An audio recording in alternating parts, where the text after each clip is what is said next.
nimi, mistä se tulee, niin Jumala laski sen mulle noin vuosi sitten.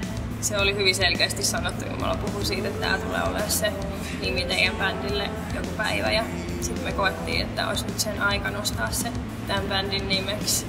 Ja nimellä tosiaan tarkoittaa, että ylistää Jumalaa kädet kohotettuina. Tämä on koko meidän bändille myös sydämen asia. Ja se on myös merkityksenä volmistua niin kuin Jumalan eteen kiitollisuudesta siitä, mitä Jumala on tehnyt meidän elämässä, mitä Jumala tulee tekemään ja mitä hän tekee tällä hetkellä.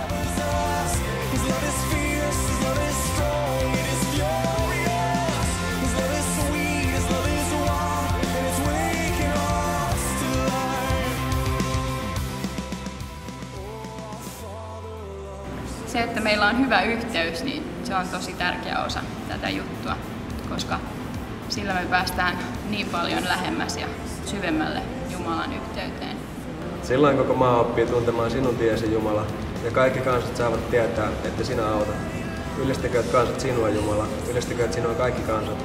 Kansat iloittivat ja riemuitkoot, sillä sinä jaat niille oikeutta, sinä johdatut kansakuntia maan päällä.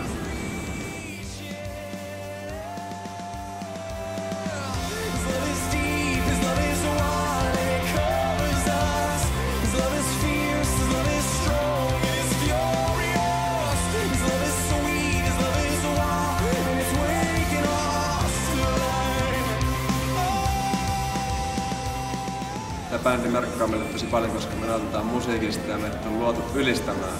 Amen!